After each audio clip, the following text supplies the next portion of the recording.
Bonjour, cette nouvelle vidéo va être consacrée à la review du classique buste de Dark Vador de Gentle Giant, un article qui vient juste de sortir.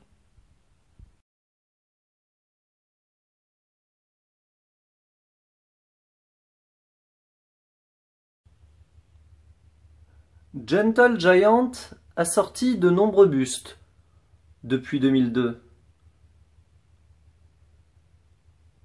Nous étions restés sans nouvelles de la marque depuis quelque temps, mais avec le retour en force de Star Wars et l'épisode 7, de nombreux nouveaux modèles sont annoncés, notamment cette nouvelle série, les classiques bustes.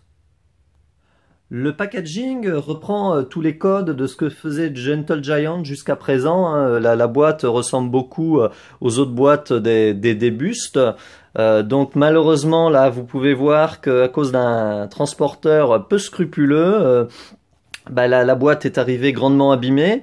Pour vous dire, même le polystyrène intérieur a subi un choc, comme si vraiment quelqu'un avait donné un coup de pied dans le colis. Enfin ouais. Merci la Poste. Vous voyez donc, ce buste est une exclusivité GameStop et tiré à 5000 exemplaires. Au dos, vous retrouvez une photo. Donc le buste est tiré de l'Empire contre-attaque. Vous avez un petit laïus explicatif. On retrouve le logo et en dessous, vous voyez donc qu'il s'agit du numéro 2482 sur 5000.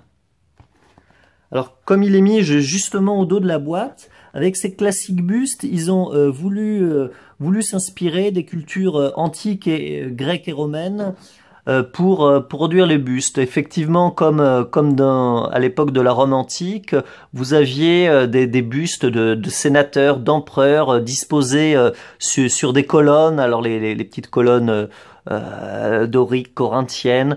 Et donc là, vous avez une colonne qui sert de socle au buste avec le logo impérial. Alors par contre, il est à déplorer que le buste ne soit pas hyper stable.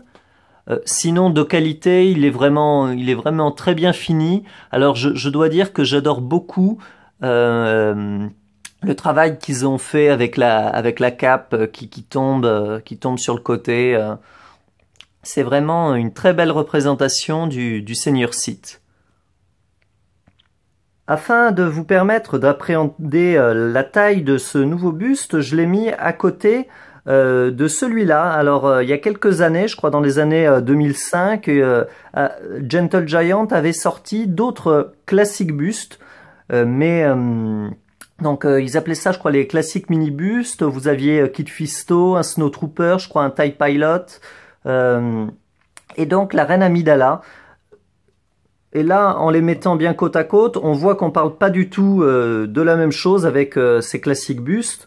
Le Dark Vador est beaucoup plus imposant que celui de la Reine Amidala. Bon, ils ne sont pas au même prix, hein. Ceux de la Reine Amidala étaient à une trentaine de dollars et celui-là, il faut compter 80 dollars. Niveau taille, donc il est vraiment à rapprocher des autres bustes de la série. Donc là, j'ai choisi de le mettre à côté de Luke. Seule différence notable, ils ont choisi dans les minibus de les représenter donc avec des bras, des accessoires dans une pose assez dynamique sur ce rond noir. Et là, ils ont fait finalement le choix donc de cette colonne et de les représenter sans bras. Ça les rapproche un peu du tout premier Dark Vador qui était sorti dans la gamme en 2002, du Comte Dooku de Mace Windu qui elles aussi étaient des figurines sans bras. Donc là, la grande différence vient de cette colonne impériale pour donner plus d'importance au personnage. Merci d'avoir regardé cette vidéo et n'hésitez pas à vous abonner à ma chaîne. Je vous invite pour finir à découvrir les prochaines créations de la marque. Au revoir!